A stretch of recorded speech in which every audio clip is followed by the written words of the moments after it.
But what you don't know is that that's 1.0.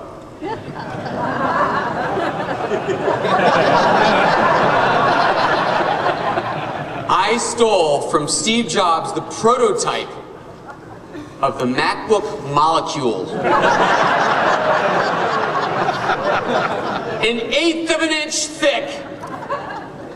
It has no components at all. No screen, no hard drive. But it's an 1/8 of an inch thick. So you guys helped me out today. What we did is you guys went down the line of people waiting to get in, right?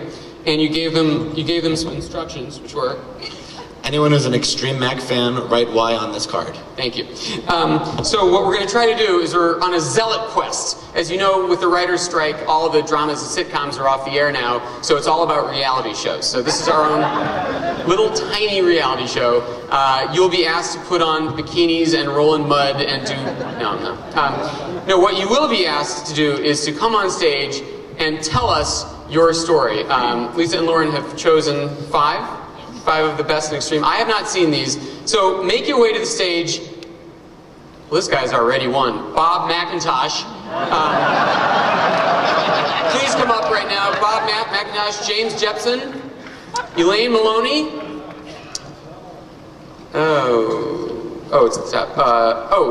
April 2005. Oh, sorry, April Haas, right? And James Savage. Come on up. Thank you very much. You guys want to see it? These guys see it? Thank you so much. So, you know what? Oh, hey, welcome. So, I guess we're going to need a microphone.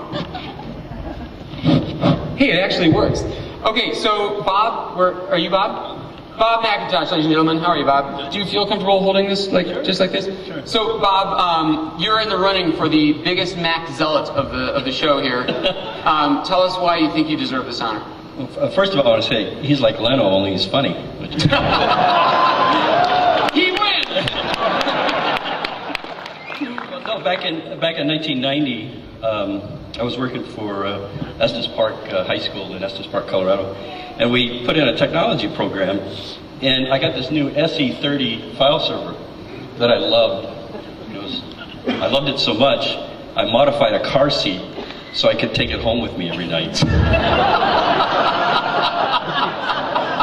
Like a baby seat? Yeah, I didn't want anything to happen to it, and I didn't trust leaving it at school. That's a zealot. Thank you, Bob. That was wonderful. Thank you. Stay here for a second.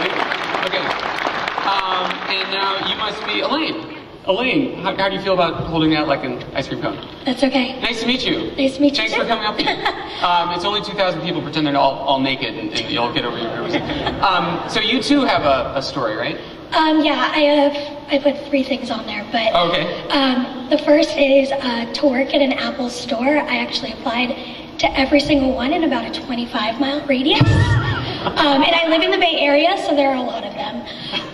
So I applied to all of those, and then for the keynote this year, I actually got in line at 7:45 the night before. Oh my God. I was the first girl in line. So I guess that says something. And then also, everyone in my family has called the past couple days, and they're like, oh, so has Elaine seen all the new Apple products? And so everyone in my family just already assumes that I'm here. So. They don't even ask, are you going to the show? They just call you and say, this is Macworld, Elaine's there? Yeah. Well, you're a zealot, Elaine. Thank you very much. Nice to be done.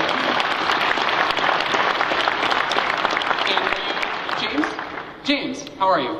Oh, 2 Jameses. This is going to be very confusing. Will you alternate words or something? All right, James Jepson, tell us your tale.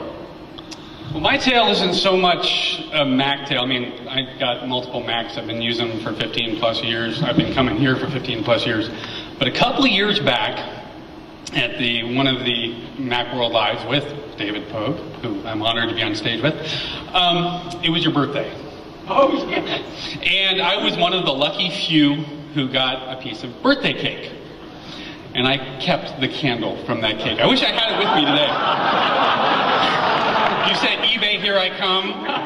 Keep watching, folks. But it's actually kind of enshrined on top of my Mac to this day. I really wish I'd brought it. It would have been great. But that's my insane. It's more of an insane David Pogue fanatic. I'll take it. Thing. That's wonderful, James. Thank you very much. Thanks, man. So you're James also. James, hi, David. How are you? Tell us your tale. All right. I love my Macs. Love them so much that I can't bear to give them away. In fact, my house becomes kind of a halfway house for abandoned Macs. In fact, I've accumulated somewhere in the neighborhood of 150 Macs. And they are displayed in my house in a room I call Maca.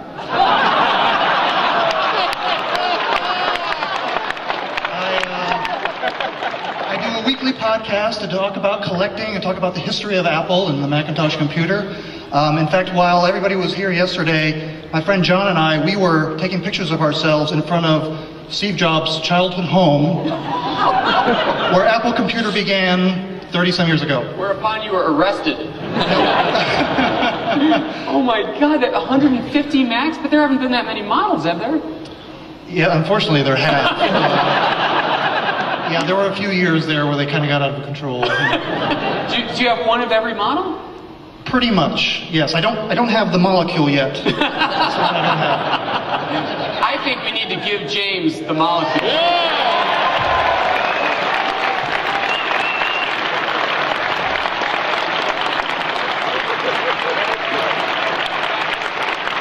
You were profiled in the Times, were you?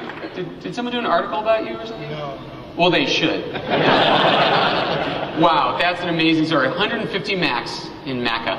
Thank you, James. It's a great story. Thank you very much. April, how are you? Nice to meet you. So, you are one of the 5 lucky winners as well.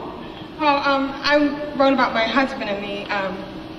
Back in 2003, when Macworld was in New York, I was walking through a bookstore and I saw a guy with a Mac T-shirt on, and I said, "Oh, are you going?" And we started talking about it.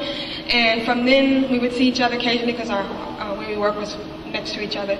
And then we started going out, and we ended up getting married. And we exchanged iPod shuffles instead of rings.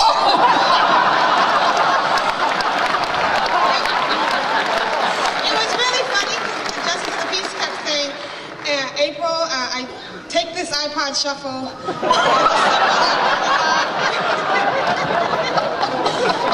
I have a picture of it here. Oh, she's got... The actual shuffle's in my hotel room. Oh my God. These are the shuffles that you exchanged? Yes, they're engraved with our wedding date and our name. That is really romantic.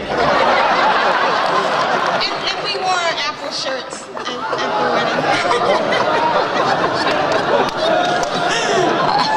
I think Apple needs to start a new ad campaign with these guys. Is your husband here? Does anyone recognize the tattoo? It's a gecko? It was the Newton. Oh, the Newton logo! Oh my God, that's absolutely amazing. Well, thank you, April, so much for sharing and thank you for this.